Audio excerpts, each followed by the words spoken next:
Well, good evening. It's been a while. It's been a little more than a month, and thanks to Taylor, was flexible with me. So on Halloween, I have 2 toddlers, and and I saw photos that you had a Halloween party here. So I guess there were some nice costumes. I liked what I saw. So, but anyway, we're here back, and what I want to do I like to improvise, because that's what they did 200 years ago. And there's different ways we do this, but tonight I want to try a totally different way of improvising. You're not going to give me notes. I'm not going to even do a popular tune, unless you insist. But if you just give me a title of what I'm about to make up, it can be anything. It can be mundane, it can be serious, it can be silly. Anybody, just shout out a title for whatever this is about to be. Improvisation. You just What like I yet? Oh, wait. What like I yet? What like I yet? What like I yet? The question that the wealthy young ruler asked me. Oh, okay. What like I yet? What lack I? Yes. Oh, yes, of course. What? Okay, that's beautiful, but how do I? Yeah. Just came. Yeah. No. I guess the mood of that would be more philosophical. Okay. What lack I yet?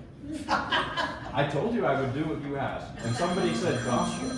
So it may not really be gospel, but let's see what happens. Can we start with thumbs off, please? Oh, well, let me make sure mine is off too, because my phone rings. Thank you, that's fine. Okay.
Thank you. Okay. Well, now I'm going to start with a piece that's relatively new. I like to mix it up, and since we see each other a lot, I don't want to keep doing the same old, same old. There will be some same old, because, same old is good too. So this is a piece now, it's from an opera, Orfeo, by the composer Gluck.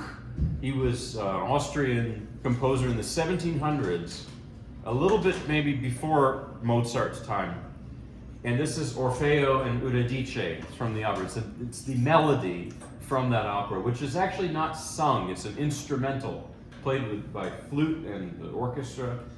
And it's just a very beautiful, one of the most beautiful melodies. And there is a violin version arranged by Fritz Kreisler, but this piece is also part of, I'm gradually going to make a transition into opera arrangements, vocal arrangements, because I'm getting to the end of this violin theme. there's only so much violin music adapted for the piano. It's been a couple years now. Then I'll have a few more years of the vocal program. That's kind of the plan. I'm just looking ahead and stuff. So, the story of Orpheus and Eurydice, it's an ancient Greek myth. And to really summarize it, it's, Orpheus and Eurydice, they love each other, and Eurydice goes to the underworld. And Orpheus follows her, and he begs Hades to let her come up back to earth. And he's a very skilled musician. He plays the lyre, not like somebody who doesn't tell the truth, but like the instrument, a lyre, L-Y-R. And he charms everyone in the underworld, and Hades says, okay, you can take Eurydice back up, but if you look back, then she goes back. It's kind of like in the Bible, looking back, turning into the pillar of salt, Sodom and Gomorrah. So, excuse me. But at the very end, they're almost back up to earth, and Orpheus looks back, and she goes back. So it's a tragic myth. But of course, this is the 18th century, the age of Enlightenment, the age of Voltaire and Rousseau and Locke, and we can't have tragic endings.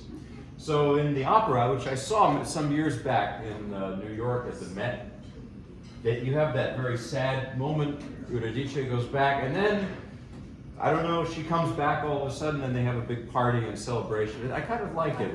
It's a happy, it's like a Walt Disney movie or something. So anyway, but this is from the sadder part of the opera. Orpheus is missing Eurydice. So here is the piece. The piano arrangement I'm going to play is by a composer whose name is Scambati. Beautiful name, and I'm saying that because I honestly don't know much about Scambati, and I probably should. I don't know who he was, but okay, so here it is.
that piece is so beautiful and it's so unadorned. It's just, and I think that's a bit of the 18th century for you. There's a simplicity to it and a directness to it. Well, now we're going to go to the 19th century, which is not so direct and more strange. And Paganini, arranged by Schumann, and there's 12 of these total. And I've done probably about 7 or 8 for you. So not all of them, but I've been working my way through these. I don't think I've played both of these, or any of these, maybe one of them last time since last we met, because they're sort of newish for me. But Schumann, I wonder about this. These were early pieces of his arrangements of 24 Caprices by Paganini. They're not played very much on the piano. They're just not done much. And he did 12, but there's 24 Caprices. So was he going for writing all 24? I don't know. Perhaps. Maybe he didn't finish the project. We all have those things where we'll have a great project idea and we'll do about half of it, and then for whatever reason we stop. I don't know. So they're both in G minor tonight. It's kind of a dark key. And this first one I'm going to play, it's creepy. It's perfect for Halloween. If I was here on Halloween, I would have emphasized that even more, but we're still in that spooky time of year. I mean, it works. And I'm not, that's the thought I had playing it initially. But what I realized was that this was a time period, the early 19th century, when the genre of horror was very popular. That Mary Shelley wrote Frankenstein in 18 or 19? 18. I think it was 18. Thank you. Sorry. And then when was The Legend of Sleepy Hollow by Washington Irving? I think 19 or 20. It's right in that time. And so this was the grotesque, the horror. There was a word for it, neo-Gothic. And that's this piece. It is creepy. And, Franz Liszt arranged it for piano as well. Let me show you how Liszt, I think I played you Liszt's version, and this is probably 2 years ago. Here's how Liszt treats it.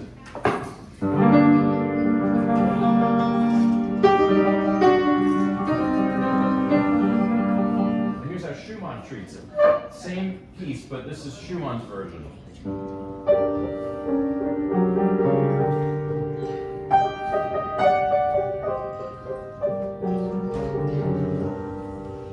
Now, which one do I like better? I don't. That's, I've asked that in some places. I hear someone shout, the Liszt. And then recently somewhere else someone said, the Schumann. Really? Okay. So, I like both because to me it's the same question as what's coming up the next holiday. In the South, everyone says, what do you like and what do you dislike? Pumpkin pie or sweet potato pie? There's this debate. And it's always you have to pick a side. And why do you have to pick a side? I'd love to just eat both and lots of it. So, yes is my answer. So anyway, here is the Schumann version. I will say, I think the Schumann arrangement of the Paganini is a little creepier maybe, because it's a little more opaque. The Liszt, he gives you more, there's more stuff going on. But what makes good horror is not a lot of stuff going on. And then you're wondering what's going on, So here it is. Paganini, arranged by Robert Schumann.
it reminds me of another scary piece. By the way, do you want to sit? I have a chair here.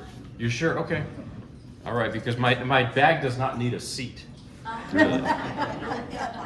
Okay, well, so that, and there's a seat right there. So there's another scary piece that reminds me of this, the Schubert Erlkönig. It has a similar, that repetitive pop, pop, pop, pop, pop, pop, pop, that like we have here, And in that's a lead, it's a song, and it's a very scary story. It's death chasing a young boy in a horse carriage with his father. It's just, and that's neo-Gothic, my goodness. So, and I'm thinking about this too. I think that this might sound far-fetched, and I think I've even said something along these lines before. I think that the weather, the climate of where a composer comes influences how their music sounds.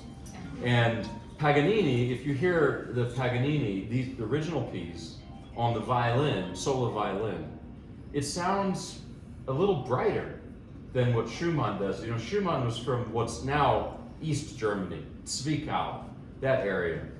I was in Germany over the summer, and it was summer, but it was 50 degrees, gray, and rainy. And I don't know, that piece is 50 degrees, gray, and rainy. It just feels like that. And so, the next one shows a different side of both Paganini and Schumann. This is another G minor, caprice or study, and it's, this one's just all over the place. That's what my grandma told me. She was a big music lover, and when I played her some Schumann one time, she said, he's all over the place. And that's a very apt description. Schumann had bipolar disorder, and he was a writer too. So he actually created literary characters for the two parts of his personality. He called his manic side Florestan, and that's the all over the place. That's this piece. And he called the more depressive side Eusebius. And that's a piece like the famous Traumerei,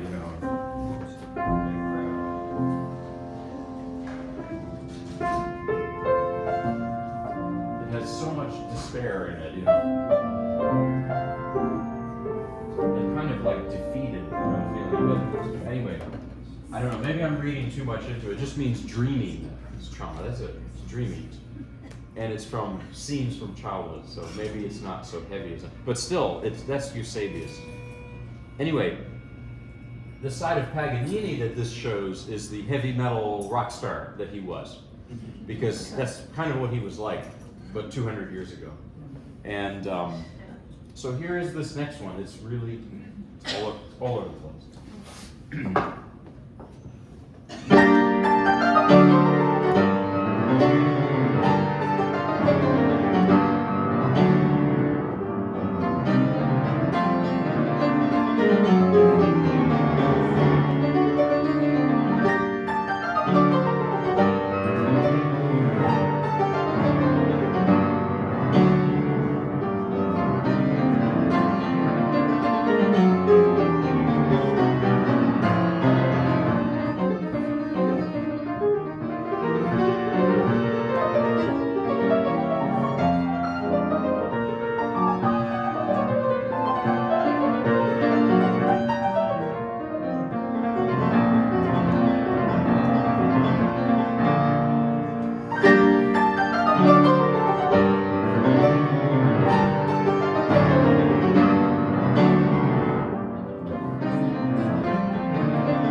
And it's, there's something about it, like, there's almost, there's a way it's written, like, and it's almost like I find it's impossible to fit all those notes in time.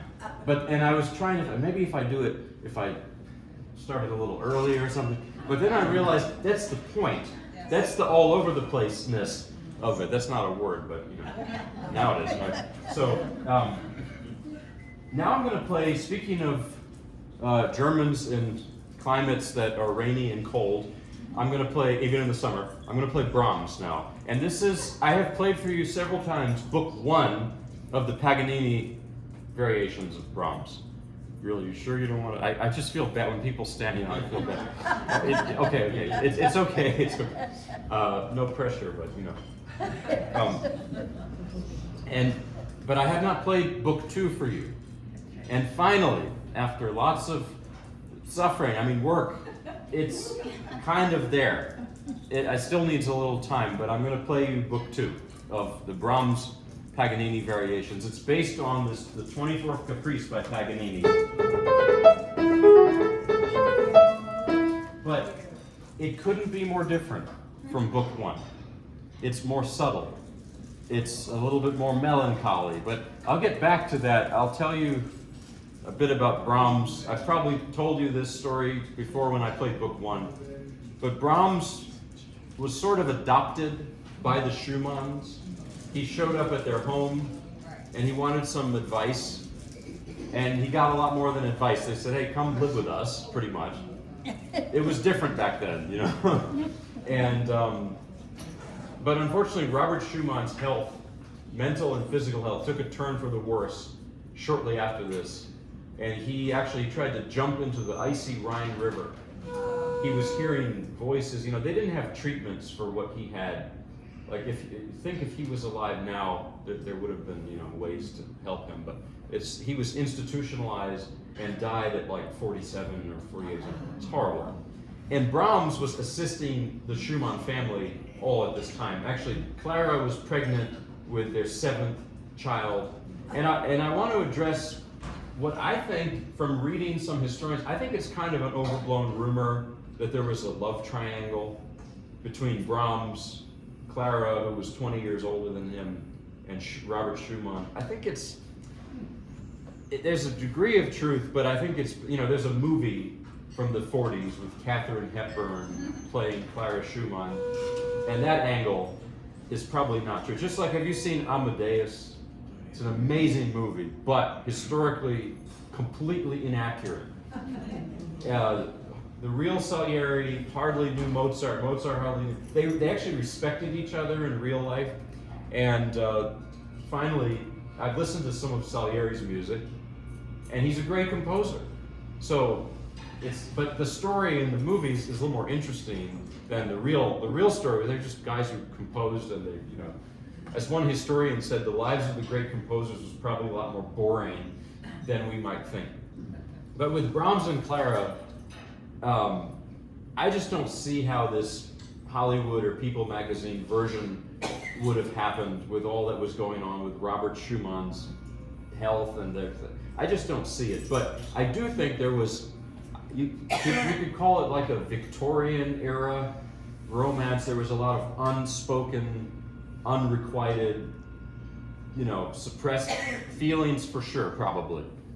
And you hear it, I think, you hear it in Brahms' music. You read it in the letters too. It's there. They wrote these letters to each other for the rest of their lives, And especially in this Book 2 of the Paganini. Yes, it's Paganini, it's bright and raw, but what Brahms does to it. Here's a couple of the variations. How is this a Paganini variation?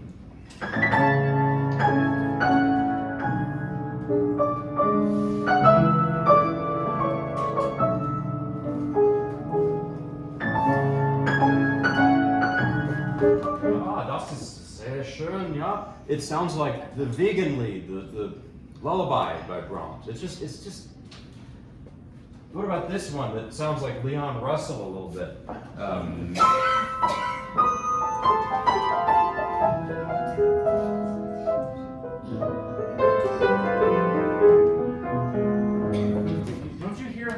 melancholy, there's a loneliness. Brahms was kind of a loner, you know. And, you know, I think Brahms to me he was like a prickly pear, and his music is like that. It takes time to get into his music, but once you do, it's so rewarding. You know, the story of Brahms and Tchaikovsky, that I think Tchaikovsky is more immediate when you listen to his music, because he writes these gorgeous melodies, and you just listen and you just get taken away. Brahms is harder to get into, and they hated each other. You know, Tchaikovsky said Brahms was all dried up, dusty, old stuff. Not very nice. And then Brahms's response to Tchaikovsky was, passion without craft is like a dead reed dangling in the wind. It's also pretty harsh. But they both liked to drink, and they met in Vienna at some point. And after a few drinks, they actually became very good friends. So I like when positive things come up. So, you know, the Brahms, the Paganini variations, all of them, and I'm just going to do book 2 tonight. I did book 1 last time. He wrote these as finger exercises. Actually, Brahms wrote a lot of finger exercises, and they're very challenging, and they're also beautiful. Like, here's one of the finger exercises.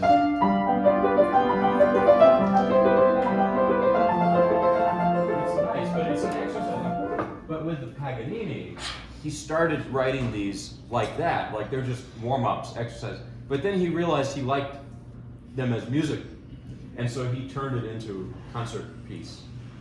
And they're very hard. That's the thing. They're very tricky. And I don't know if I told you this over the summer when I was learning book 1. There was one passage that led to a pain in this finger. It's better now because I reworked it, and thankfully, you know, I had to go to the orthopedist, and the doctor came and said, "What's causing you the pain in your finger?" I said, "Brahms." So, you know,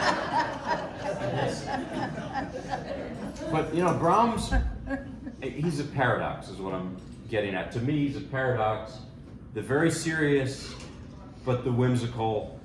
And yeah, he was from Hamburg on the one hand, it's a northern city, but he lived in Vienna. Another thing I'm thinking about with Brahms is not possible without the Slavic influence.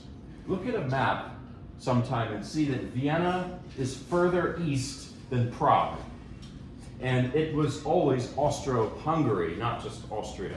And so you had gypsy musicians, you had people, all kinds of musicians from Eastern Europe, and Brahms's music has that in it, of course. So anyway, here's book 2 of the Paganini variations by Brahms, and still a little new for me, but it's, yeah, I'm gonna play it. So. Anyway.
heavy, heavy stuff. Let's see how we're doing on time. Really? Time flies. Let's see. Maybe one or two more classical things, and then I have some gospel and some other. Actually, some not gospel, not classical. But, let's see. I'm trying to think. Well, what should I play next? I've done it a million times here, but how about the Rachmaninoff 18th variation of his Rhapsody on the theme of Paganini? Yes. You know, I'm working on the whole thing and adapting it for solo piano, but it's based on the same. I mean, he did, you know. That's part of the piece. I'm not playing that part. Not today, not today. But in the 18th variation, he takes this, he flips it, yeah, and then you get this new melody.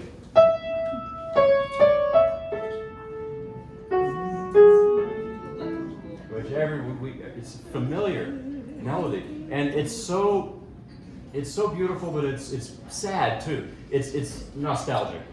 Rachmaninoff was missing his homeland. He wrote this in the 30s at his lake house on Lake Lucerne, Switzerland, which is not bad. But even in a lake house in Switzerland, you can be sad because he missed Russia. He couldn't go back. The revolution had happened, and he was living in the West. And to me, this variation is a dream of returning home. Every person, even if you're not from a place like Russia, or I don't know, North Korea or something, everyone has dreams of returning home. And I said that because my mother's from the Soviet Union. All the stories I've heard, I don't know, maybe North Korea is worse, but they were both pretty bad. So, you know, or are. So everyone has dreams of returning home because home is a place in time, not just a place. So, you know, I'm from New Jersey, okay? It's not as glamorous as Russia, but, or maybe it is. I mean, I'm proud of New Jersey. And I went back to the street I grew up on, and it was over the summer, and but it's not home anymore. But anyway, I think that's what this is all about. I don't know, I didn't know Rachmaninoff, so couldn't ask him, you know. But that's just my guess.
spirit. Yeah, I couldn't fit an orchestra here.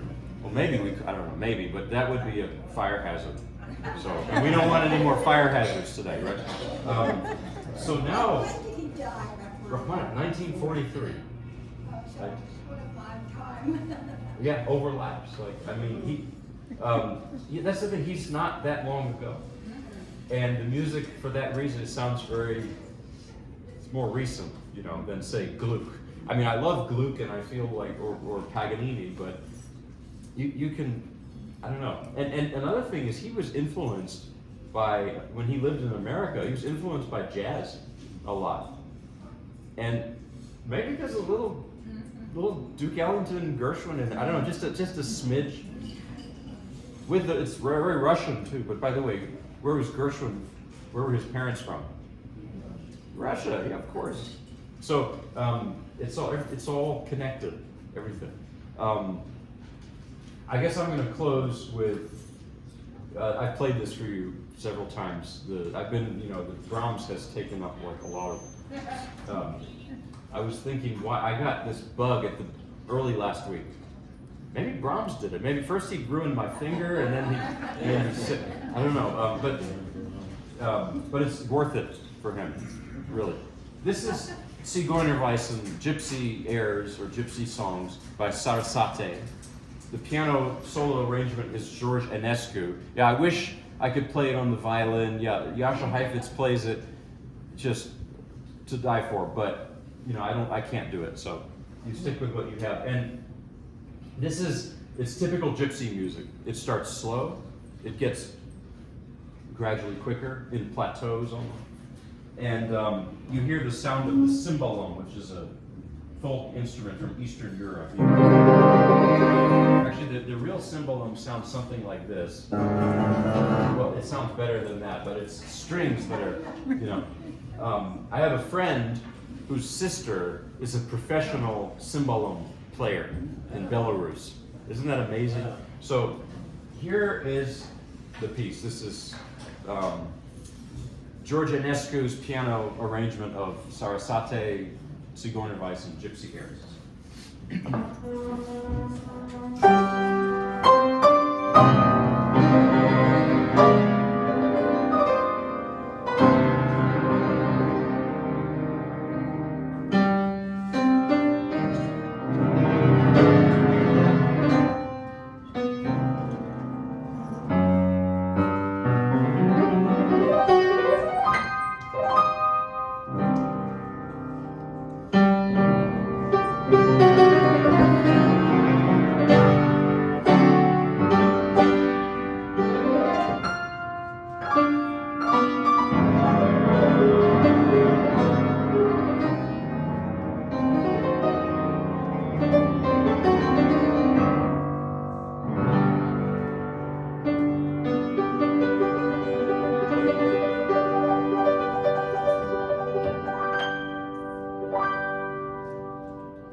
It's a couple things. I want to play now a Russian folk song.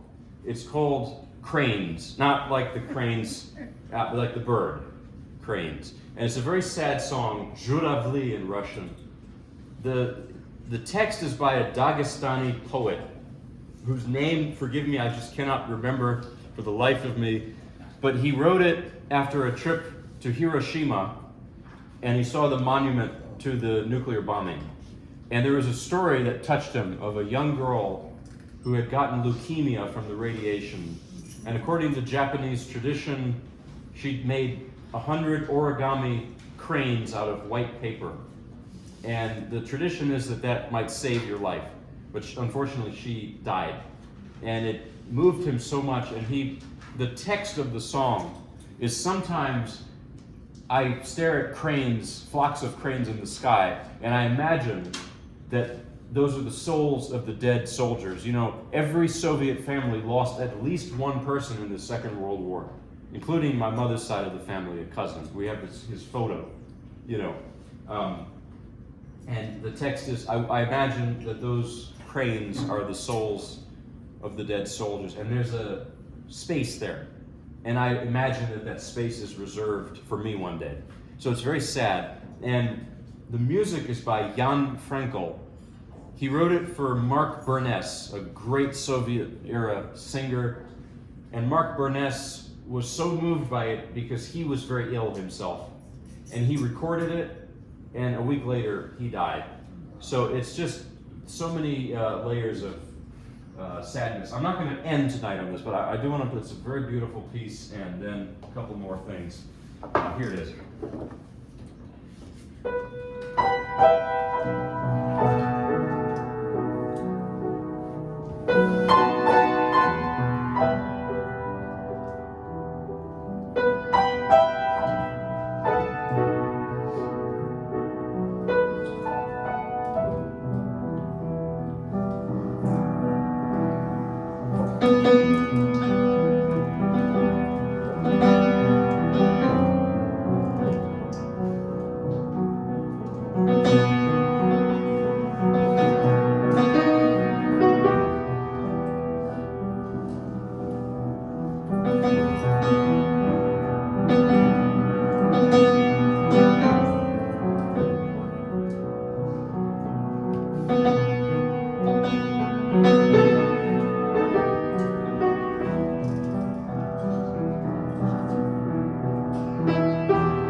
Now I gotta end with something a little more upbeat. And this is something Hank Williams used to sing. And if you, I tell these things, you may have seen I put this on YouTube too, but if you're on there. By the way, if you like this piano music, I put stuff, sometimes too much, on YouTube and Facebook. Just friend me. I also have cats and I put cat pictures on. But I'm gonna tell you a story about Hank Williams and how it really, knowing about Hank Williams really helped me out in a situation. So I was living in Texas. I went to school there, to grad school, to study with a great Russian pianist who is there, ended up there. And it was culture shock. I'm from New Jersey, with a Russian mom, and my dad is from Virginia. He's also an immigrant from the South. But my dad's Southern. So at least I had that, going for me in Texas. I was in Walmart, and I was stuck in the parking lot. This lady was trying to cross in front of me, and there were some other cars around. And all of a sudden, I heard what sounded like an explosion. And I looked, and it was a giant truck backing out into my passenger door, just destroying it. The glass was, and I was screaming and yelling, and the car stopped. I bolted out of the car. What on earth are you thinking? And the driver jumps out, and the comedian Larry, the cable guy? He looked just like him, and he talked like him too, and he said, "Sir, I wasn't even looking at the rear view mirror. I apologize." And I kind of felt a little bad for him, but I was still really, flustered. And finally he said, boss not gonna be happy with me. He said, "Listen, I ain't trying to weasel myself out of this.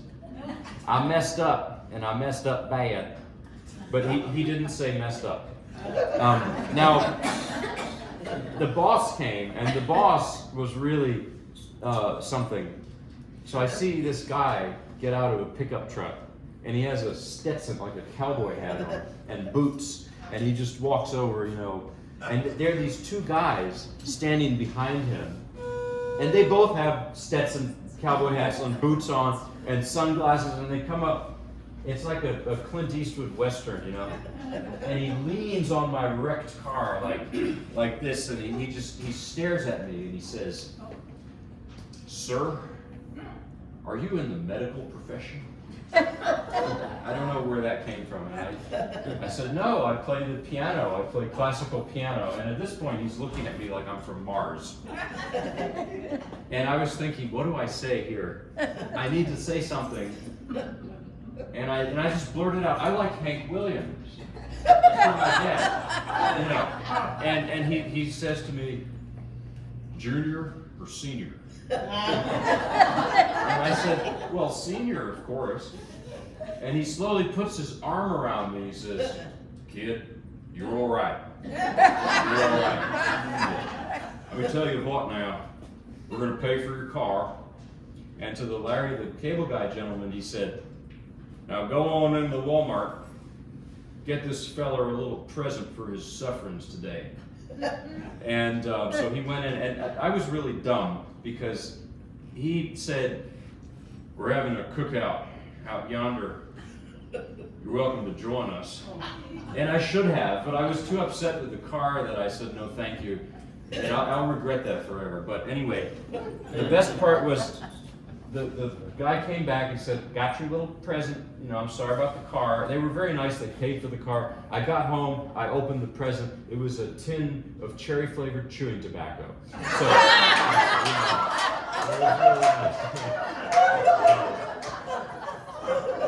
Yeah, which I never used. But, I've never done that. So, but my point is, I want to do a gospel song that Hank Williams Sr. used to sing. And it's pretty short, but has a long title. "Lord, build me a cabin in the corner of Gloryland." Here it is.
Now, I'm sorry we're not quite done because I think Cynthia, you had something you wanted to tell me real quick? It was a story or something, I don't know. Oh, you're gonna play it. Yeah.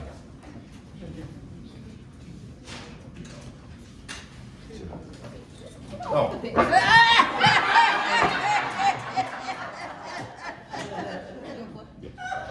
You started. Okay, we're gonna play. I'll get this top maybe. Okay.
Saints come marching in. Oh, yeah, you want to do it? Do what? What did the Saints Saints go go marching in. We gotta do that one first.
I knew we had to do. I will do more, but we just had to do the push it. Anyway, but thank you all. Thanks for coming out today. Have a good evening. Turn on your heaters. You know the heat because it's cold. Yeah. Okay.